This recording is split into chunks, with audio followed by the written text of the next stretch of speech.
इदं गायत्री तन्नाम अनिष्ट निवारणार्थम् अभीष्ट सिद्ध्यर्थम् आहुतिः।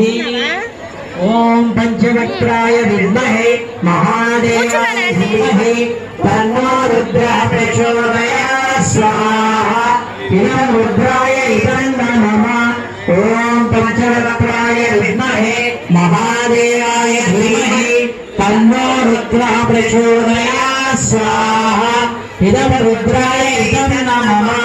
ओम पंचवक्त्राय